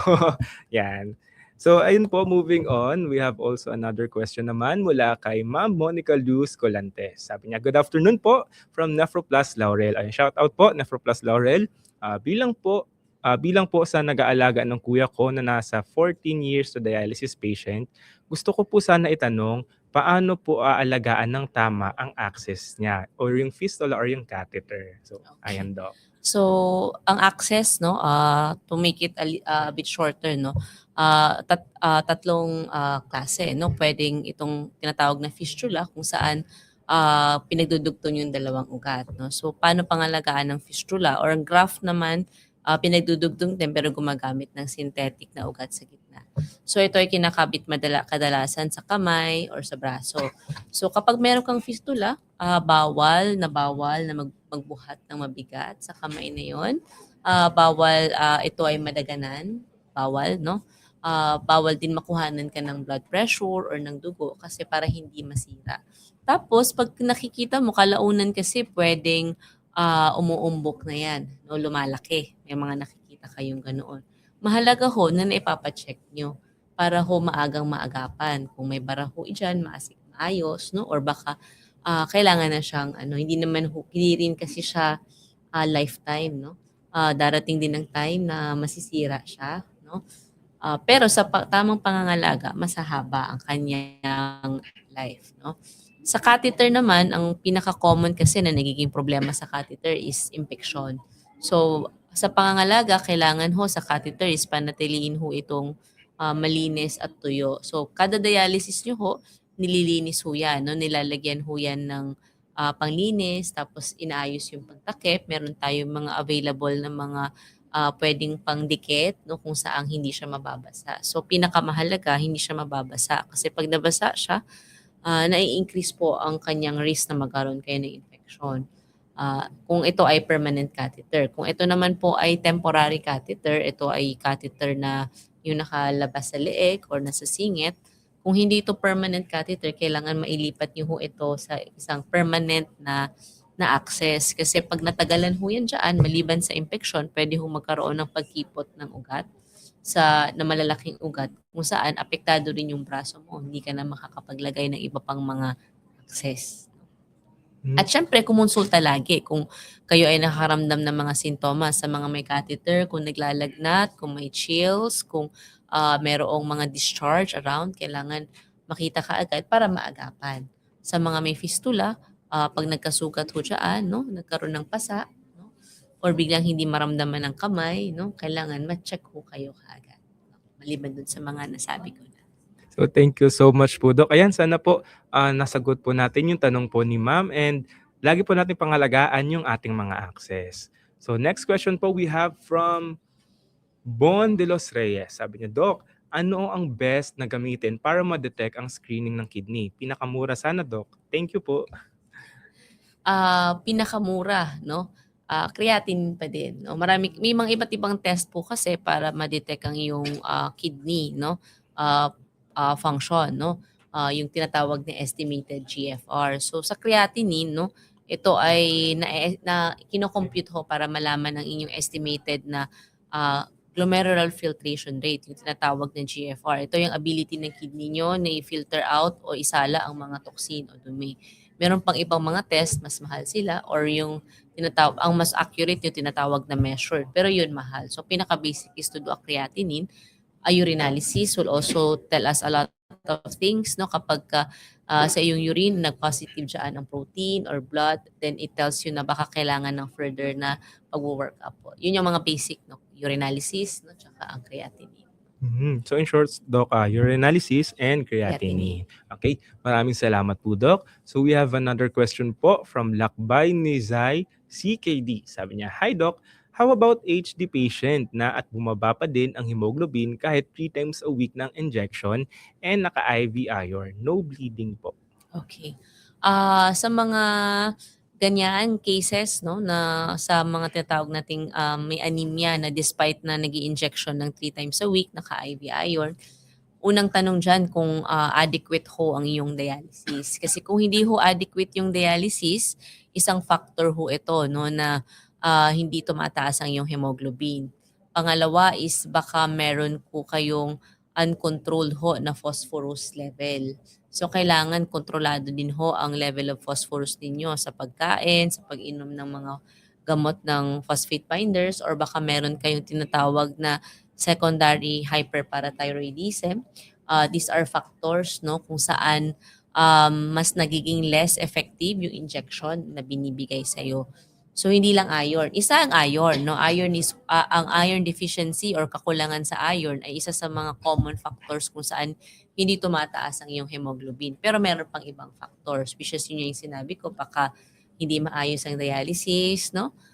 Pangalawa is baka hindi kontrolado yung phosphorus. Or third is baka meron ka ng tinatawag na hyporesponsiveness dun sa inyong injection.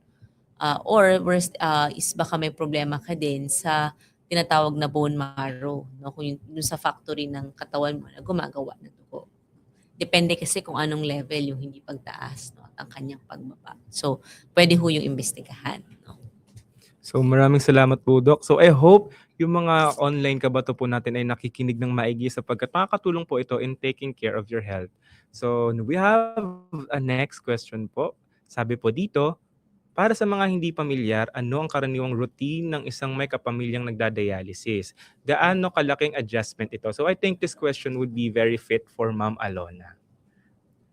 So, as usual, yung mga nag-aalaga sa amin, kasi sa akin, ang asawa ko, yung adjustment malaki eh. So, bilang may dialysis patient nga sa bahay namin, 3 times a week, kasama ko yan palagi. So, imagine niyo 3 times a week na sinasamahan ka, so nag-work pa siya, pati work niya nag-adjust na din. And then, yun nga, sa pagkain din, nag-adjust din sila. Tapos, haba ng pasensya, nag-adjust din. Kumbaga, in short, kapag may pasyente ka sa bahay, lahat i-adjust mo. Ganong kahirap ang pagiging caregiver sa isang dialysis patient. So, lahat ng gawain nila sa buhay, sa pangaraw-araw, nabago. So, kung noon, nag-workout everyday, wala na yung 3 times a week doon, tanggal na. So, ganon yung buhay. Hindi man pare-pareho ang naging daily routine ng mga caregiver magkakaiba, pero lahat talaga nag-a-adjust. Yes, so marami talagang adjustments, ma'am, yung talagang ating mga caregivers and yung mga nag-aalaga ng mga guests in general. So it's important din na we are looking for each other, hindi lang si guest, pero syempre yung mga caregivers, talagang kinakamusta din natin and talagang ina-appreciate natin. So ayan, we have another question po from Sir Raymond Inot Raymundo. Sabi niya, Doc, mas makakaiwas po ba sa isang dialysis kung araw-araw iinom ng juicer na galing sa carrots, pipino, luya, lemon, orange araw-araw tuwing umaga? Ito ay healthy naman, no? So makakatulong. Pero ang pinag-uusapan kasi natin kung yun lang, umiinom nga ng juice every morning pero ang kinakain is maaalat, kulang sa inom ng tubig, no? Or walang control sa pagkain. So hindi pa rin maiiwasan. Ang sinabi ho niyang yung component ho, yung gulay, yung carrots, lemon, no? Ito ay food that are more what we call basic, no? So mas nakakatulong siya sa kidney. Pero kailangan hindi lang 'yon, no? There's a misconception on that na baka ito naman ay lagi kong iniinom. Dapat coupled 'yun, no, ng iwas mo din sa mga bawal na pagkain. Kung ganoon yung ginagawa mo, then it will help. Pero kung yan ginagawa mo pero wala pa rin control sa pagkain ng ibang mga pagkain, then hindi siya nakakatulong pero hindi mo rin maiiwasan ng tuluyan ng pagkakaroon ng chronic kidney disease. In short, Doc, healthy siya as long as sinasabayan ng healthy lifestyle. Kasi kapag yun lang, tapos ginagawa rin natin yung ibang bawal, so hindi rin siya magiging effective. So ayun, maraming salamat po, Doc. So we have another question po. Sabi po dito, Hi Ma'am Alona, noong unang nalaman mong magdialysis ka, ano ang unang pumasok sa isip mo? At anong klaseng suporta ang pinakakailangan mo noong mga panahong yun? Ako, ang una ko naisip nun, bedridden na ako.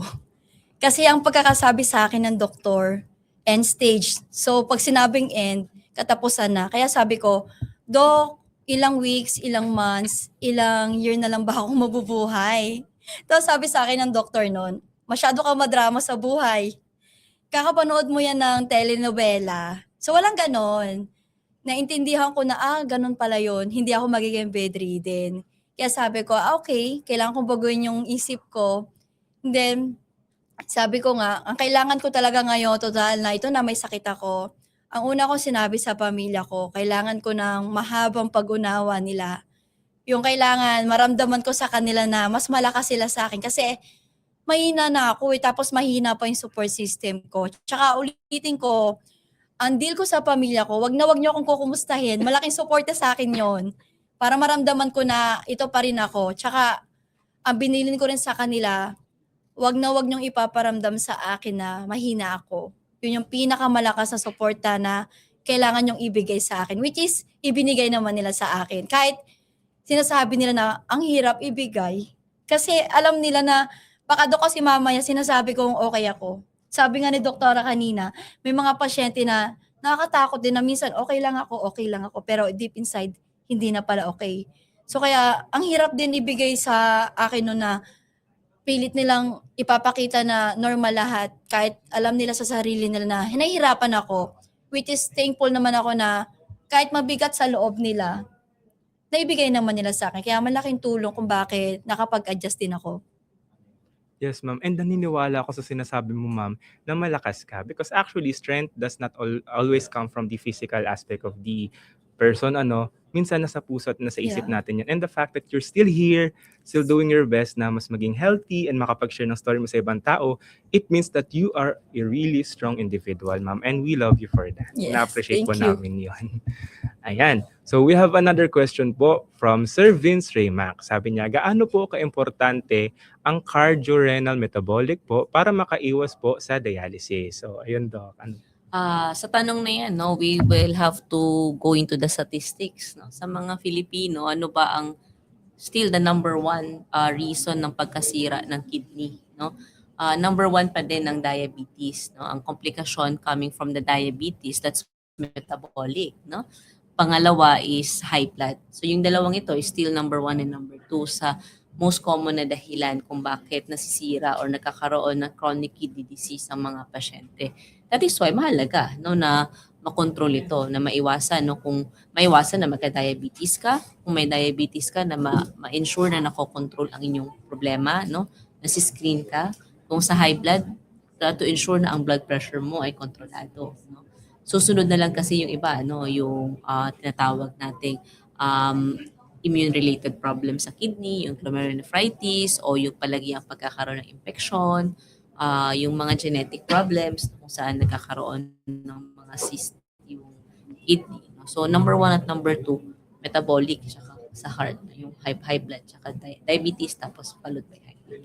So sa Philippines ito, ma'am, ano? Yes. So common talaga na kapag may diabetes, possible din na mag-lead siya into CKD, ma'am. Tama po Yes. ba? Doc. Okay po. Maraming salamat po, Doc. Ayan, sa mga ka-online kabato natin, makinig tayong mabuti sapagkat marami talaga tayong matututunan when it comes to taking care of our health. Ayan, meron po ulit tayong next question mula naman kay sabi niya dito, "Hi Ma'am Alona, paano ka po nakapag-adjust agad sa pagbabago na nangyari po sa inyo, lalo na po nung nagsisimula pa lang kayo mag-dialysis?" Actually, hindi agad eh. Inabot ako ng 1 year. 1 year, ganong katagal. Siguro dahil wala akong knowledge, hindi ko binuksan yung sarili ko sa mga bagay na dapat kong malaman. Sabi ko nga, ang sabi sa akin ng asawa ko, para maka-move on ka, kailangan nating maintindihan kung anong sakit ang meron ka. Kailangan malaman natin yung mga bagay na kailangan nating gawin. So, malaking tulong yung dialysis PH. Doon ko talaga naintindihan na ito pala yung sakit na kidney failure. Ito pala yung kailangan naming gawin. So, doon pala nag-start na maka-move on ako, makabangon, unti-unti. Yung mga time na may nakilala ko mga kapwa ko pasyente, mga doctors, nurse. So, pinagsama-sama kasi yan eh. Nagkaroon ako ng mga friends, mga doktor, nurses, family, nag-combine. Kaya ako naka-move on, naka-move forward. Pero hindi tayo pare-pareho ha. Magkakaiba kasi mahirap din sabihin na nagawa ko nga yan, bakit hindi mo kaya? Hindi kasi pwedeng sabihin na nagawa ko to eh, dapat kaya mo yon. Hindi. Magkakaiba kasi tayo ng adjustment period. So, hindi pwedeng sabihin na kailangan matagal, kailangan maiksing panahon bago mo masabing kaya mo tanggapin. Hindi. Kanya-kanya tayo ng journey dito. Pero, masasabi ko lang, lahat tayo makakapag-adjust. Depende lang talaga kung paano natin tatanggapin. And sabi ko nga, importante na meron kang support system. Kasi minsan, yung mga kapamilya mo na hindi ka sinusuportahan, yung mga kapamilya natin na sila pa yung nagpaparamdam na mahina tayo, or yung hindi nagpapakita ng pagmamahal sa atin, isa yun sa nagiging dahilan kung bakit nahihirapan tayo makabangon. Kasi hinihila tayo pababa eh. Yung gusto mong umangat, iangat yung sarili mo para makapag-adjust. Pero kung kapwa mo, kapamilya mo yung nagiging parang para masaktan ka, malaking factor yun. Kaya salute talaga ako sa mga mababait na caregivers. Sana lahat ng caregiver maintindihan tayo at lahat tulungan tayo para makabangon.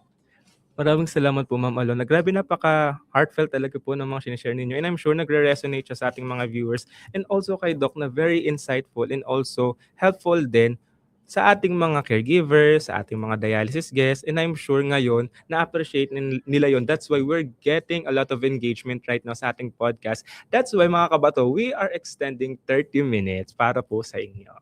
Ayan. So we will have another question po from Ma'am Monica Luz Colante. Sabi dito, Doc, ask ko lang po, ang cause po ng kidney failure ng kuya ko ay diabetes. Possible po bang namana niya ito dahil pareho pong may diabetes ang parents namin at namatay rin po dahil sa kidney failure? O mas posibleng dahil po sa lifestyle kaya siya nagkaroon ng diabetes? Na-diagnose po siya na may diabetes noong grade 6 pa lang siya. Mahilig din po siya noon sa chocolates and sweet foods. So gusto ko lang po maintindihan kung mas malaki po bang factor ang genetics o lifestyle sa naging condition niya. Ayan, gusto ko rin yan malaman actually, Doc. Okay, unang-una kasi ang tanong na kailangang masagot, no, kung ang kuya mo is anong type ng diabetes. May dalawa kasing common, no?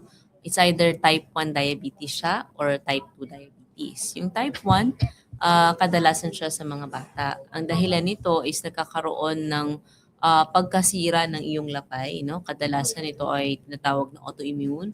Pwedeng nagkaroon ka ng isang infection or isang ano na nagdulot sa iyong immune system na masira ang iyong lapay. So, nagkakaroon ka ng tinatawag na type 1. Kung saan, nasisira yung lapay, wala ka ng insulin. So, you are insulin dependent. Yun yung naririnig ninyo, no? Doon, yun ay dahil sa exposure mo, no, sa environment. Pangalawa is kung type 2. No, type 2 is kadalasan, no, sa ito ay multifactorial, no. dahil may genetic component. Yung tanong niya kasi kung genetic or lifestyle. Kung type 2 ha. Pero kung grade 6 kasi siya, baka type 1. Although sa ngayon, sa panahon ngayon, because of commercialization, lalo na sa mga ibang bansa, no, a lot of we're getting younger and younger. So may test para malaman kung alin ka doon sa dalawa. So kung type 2 naman, yung pwedeng meron kang genetic predisposition. So namamana yon. Pero magmamanifest lang yon kung yung lifestyle mo ay nag-lead doon. Pwedeng meron kang gene to develop that, pero kung you are eating healthy, no, hindi ka kumakain ng matataas sa sugar or carbohydrates, then that gene will not manifest itself, no. Pero kung meron ka ng gene, tapos kumain ka pa ng kumain, no, ng pabaya ka sa pagkain, then it will lead to diabetes. And both of which, no, whether it's type 1 or type 2, can both lead to chronic kidney disease. Nagbabago lang tayo sa kung ano yung timeline, no, before the kidney gets manifests with problems. So meaning, Doc, between diabetes 1 and diabetes 2, isa po talaga sa big factor niya pa rin is yung lifestyle.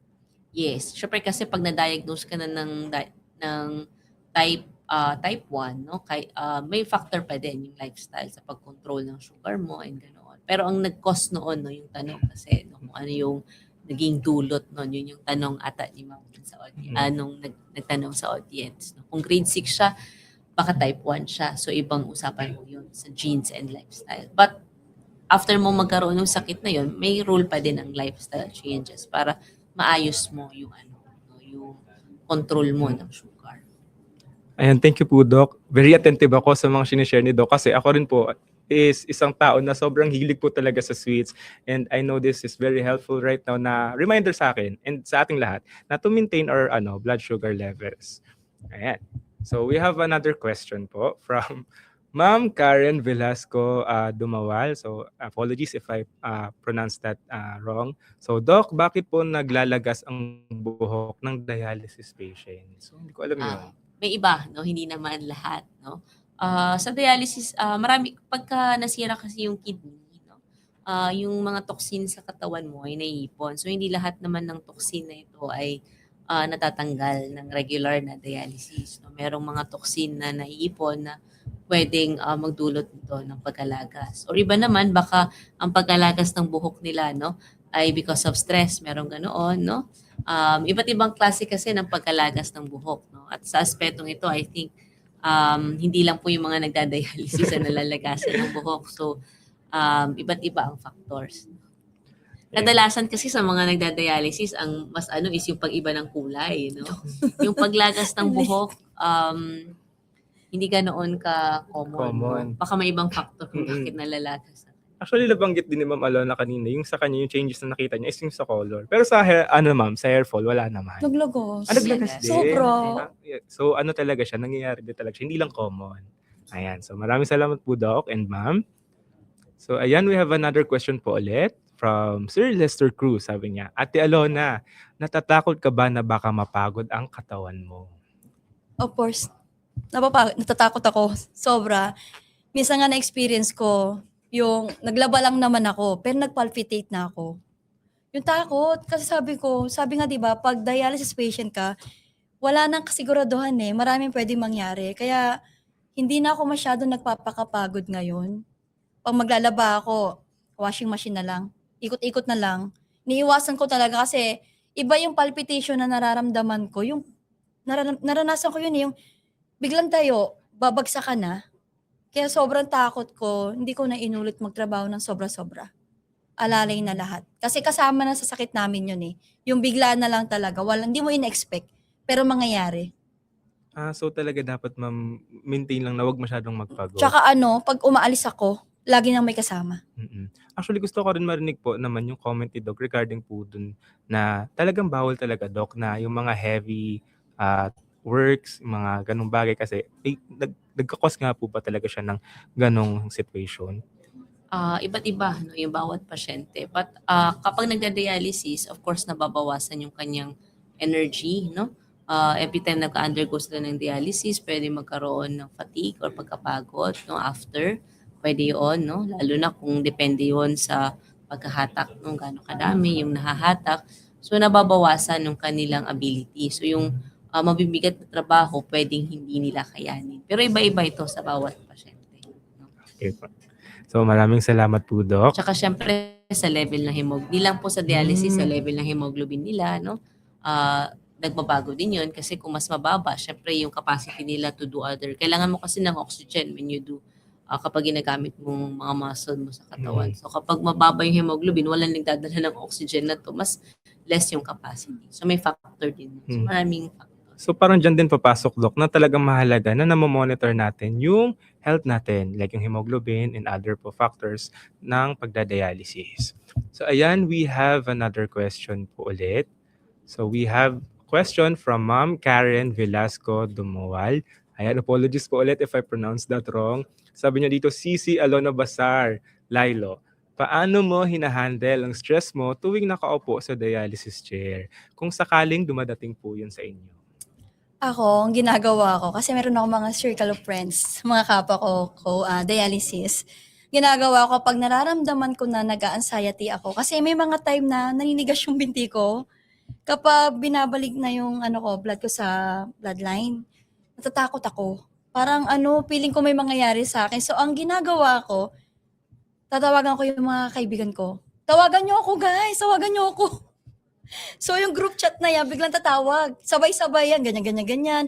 Kalma ka lang, sis. Kalma ka, ganon. Kumbaga, yung support system ko from co-patient ko, lagi silang andyan pag nagdadialysis ako. Naging routine namin yun eh. So, kaya pag alam kong kakabahan na ako, pag alam kong nararamdaman ko na naninigas na ako, pag nararamdaman ko na kinakabahan na ako, yung iiyak na ako sa takot, to the rescue, yung mga friends ko. So, malaking tulong talaga sila sa akin. Yan, thank you Ma'am Alona. Grabe, ang laking help talaga ng emotional support and emotional system natin sa ating mga dialysis guests. Dahil dyan, namimiss ko talaga yung mga friends ko. Shoutout po sa mga friends ko kung nanonood po kayo ngayon. Ayan, so we have another question po. Sabi dito, minsan, ang mga hindi sinasadyang komento ng mga kamag-anak o kaibigan tungkol sa physical na itsura ng pasyente or ng guest ay nagiging sanhi ng isolation o pag-iwas sa mga sosyal na pagtitipon. Paano po natin dapat i-navigate yung mga ganitong sitwasyon nang hindi nawawala ang tiwala sa ating sarili? I think I want Doc and also Ma'am Alona to answer the question. Siguro start tayo muna kay Ma'am Alona. Ako po kasi para sa akin, hindi maiiwasan na makarinig ka ng mga ganyan. Iba-iba kasi ang mga tao. Kahit minsan kapamilya mo, minsan sila pa yung nakakapagsalita ng ganon. Minsan nga makakarinig ka pa na mahina na yan, ganon. Hanggang wala na siya magagawa, taong bahay na lang. Hindi mo sila mapiplease eh. Kasi hindi naman lahat alam ko ano yung totoong sakit na meron tayo. So ang ginagawa ko, kapag nakakarinig ako ng ganun, nangihina ako eh. Pero ginagawa ko, sinasabi ko sa asawa ko, totoo ba, nakakaawa ako? Kasi minsan narinig ko, nakakaawa na si ganito. Para pambawi, sasabi ko sa asawa ko, totoo ba, nakakaawa na ba ako? So syempre, yung asawa mo, i-lift up ka eh. Hindi totoo yan. Kumbaga yung naririnig mo, babawian niya yung para yung thinking ko, yung nararamdaman ko, mapalitan na hindi ko maisip na hindi naman totoo yun. Ganun yung ginagawa. Kaya sabi ko, buti na lang talaga, napapaligiran ako ng mga taong mag-aangat sa akin na tuwing na dinadown ako ng iba, andyan naman yung side ko na iaangat naman. Baga, balance. Kaya na-overcome ko siya. Yes, ma'am. Actually, dyan papasok kung ano talaga yung mga komento na pinipili natin na dapat mas taasan natin yung volume. Is it the bad ones or is it the good ones? Yes. And I'm happy na may good ones. Yes. Kasi meron tayong manghuhugutan po ng lakas natin. And gusto ko rin po naman malaman kay Doc, kasi syempre Doc, most of the time marami din kayong mga pasyente or guest na may mga ganyang experience na siguro down sila kasi may mga physical changes sila. So, as a health professional, Doc, paano nyo rin po sila natutulungan pagdating po sa mga ganong situation? Like, ano po yung way nyo to help them build their confidence po ulit? Una is, I think, ang understanding ay importante. So, bilang doktor, ang aking ginagawa is binibigyan kong linaw kung bakit nila napagdadaanan nito. Kasi kung naiintindihan nila, dun lang susunod ang pagtanggap. Sabi ko nga, it's a process. So, before nila magawa yun, kailangan malinawan muna sila kung bakit, ano ito, hanggang sa nandun na sila sa pagtanggap. Pagtanggap na nila yung kondisyon nila, dun sila magkakaroon ng lakas. At yung komento ng ibang tao ay hindi na magiging ganun kahalaga kasi sila ang mas nakakakilala sa kung ano kakayanin nila at ano yung kanilang kondisyon. So maraming salamat din po, Doc. Especially kasi sa inyo, lagi rin po kayo nandyan para po sa mga dialysis guests natin. So ayan, we have another question po ulit. At ang sabi po dito, Hi Doc Beverly, para sa mga nag-aalangan mag-donate dahil sa takot sa operasyon, maaari niyo po bang ipaliwanag kung gaano kahigpit ang medical screening? Ang ibig sabihin po ba nito kung may kaunting risk sa donor, hindi niyo na rin po ba itutuloy ang procedure?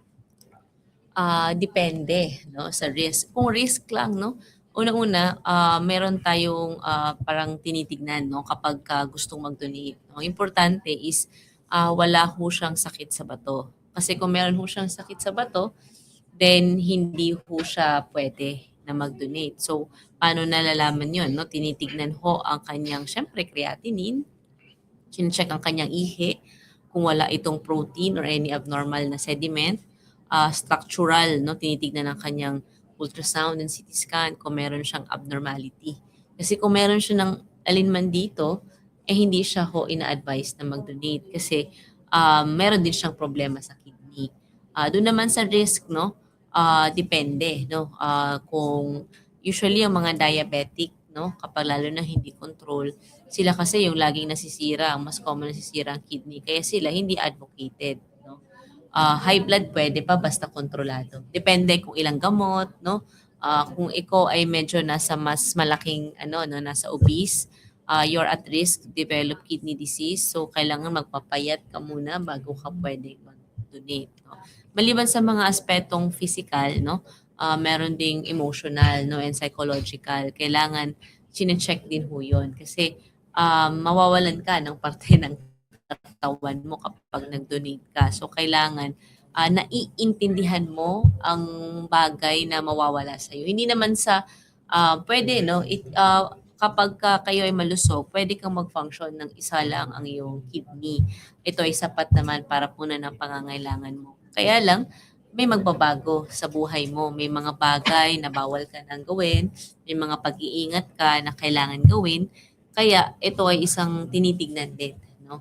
May ganong check, no? At syempre yung psychological, no, na part, maliban sa physical, may psychological, tsaka yung may process din ng ethics, no, kung saan titignan kung bakit mo ba ibibigay, no, yung kidney, no, kung you're of sound mind, no, so may ganong tinitignan din. So medyo still ano yung process, no, before you can donate, no. Yung mga takot naman sa sakit, no, well, meron na hong, depende ho kasi sa ugat, no? Meron na rin tayong mga makabago, minimal invasive surgery kung saan mas less ang hiwa, no? May mga ganoon na rin yun sa mga takot sa sakit and hiwa, no? Maraming salamat po, Doc. Actually, very enlightening siya kasi, Doc, maraming mga haka-haka or mga kanilang mga self-diagnosis pagdating sa transplant and also sa pagdo-donate. So, mahalaga talaga to seek professional help advice rather, sorry. Ayan. So, we have another question po from Ma'am Kel Reyes. So, it would be our last question for today's podcast. Sabi niya po, ano ang pwedeng effect sa kidneys ng mga herbal meds? Ayan, sa mga may CKD at bakit bawal din ito sa mga nagda-dialysis? Ang mga gamot kasi na iniinom ng tao, dalawang organ, no, ang nagme-metabolize o nagpo-process nito, either ang iyong atay or yung kidney. Ang problema sa herbal is hindi mo alam kung anong component. Hindi ka makakasigurado kung ito ay kadalasan dyan is pwede siyang makapagdulot ng sira sa iyong bato at hindi mo alam yung dami, yung dose, no, ng nainom mo. So doon din nagkakaroon tayo ng pagtatalo doon sa dose. Karamihan kasi sa mga herbal na yan, hindi siya dumaan sa pag-aaral. So hindi ko naman sinasabi na lahat ng herbal medication ay maaaring makapagdulot. Ang tanong kasi hindi mo naman malalaman. Kadalasan sa mga herbal ay hindi nagdaan sa pag-aaral. Yung mga gamot kasi na binibigay sa inyo ng mga doktor, no, bago po ito ipainom sa inyo, ito po ay dumaan sa pag-aaral. At even kahit dumaan na ito sa pag-aaral, meron pa rin mga tinatawag na post-marketing kung saan minomonitor ho kapag ka ito ay nakitang maaaring makapagdulot ng harm, no, or danger sa tao, tinatanggal ho ito sa market. So ang problema sa mga herbal medication, wala tayong ganoon. Hindi siya napag-aralan, hindi mo alam gaano kadami, at yung long-term niyang effect, no? Hindi natin makiklaim yung kanyang benefit, no? Kasi pwedeng hindi siya, parang pwedeng mga may tatawag tayong coincidental lang, no? Hindi na, kaya kailangan yung, kaya hindi siya advisable. Lalo na sa mga may kidney problem na, kasi kung nandun na nga, nasisira na yung kidney mo, dadagdagan mo pa ng insult, no? Then lalong maladagdagan yung pagkasira ng kidney. Ayan. So maraming salamat po, Doc. Kasi very common talaga yan. Yung pagbibili ng mga herbal, especially sa mga hindi pa nabibigyan ng awareness when it comes to these things.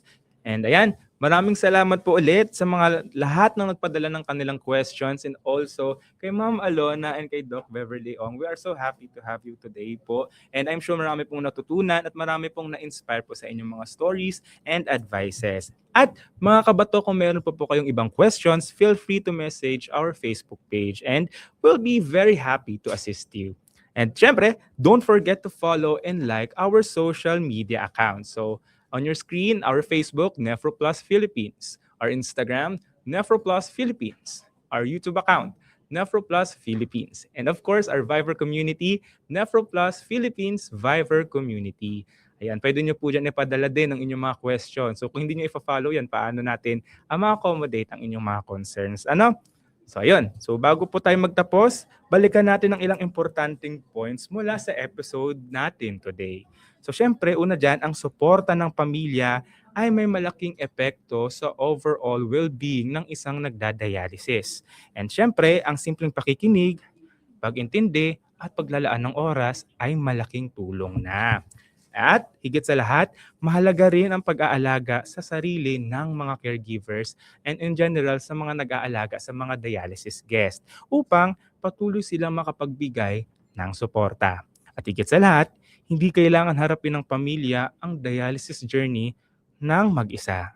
May mga healthcare teams at support systems na handang tumulong. Ayan. Again, thank you for joining us today on Alam Mo Ba To? Sa Kwento at Kaalaman, panalo tayo! And special thanks to our guest for sharing your inspiring stories po, Ma'am Alona and Doc Beverly. So we hope you learned something today and you felt supported today. So huwag niyo rin po kakalimutan to tune in to our next episode where we will continue to share helpful and insightful information about kidney health and dialysis care. And before we end, please don't forget to like, share, and follow our pages para mas marami pa tayong matulungan, which is shown sa ating screen po kanina. We have our Facebook page, NephroPlus Philippines, IG, NephroPlus Philippines, Viber, NephroPlus Philippines Viber Community, and of course our YouTube, NephroPlus Philippines. So until next time, take care of your kidneys and take care of your health. I'm Eldan Tandog, reminding you that keep your kidneys healthy and keep living your best life. So see you sa next episode ng Alam Mo Ba To? Sa Kwento at Kaalaman, panalo tayo!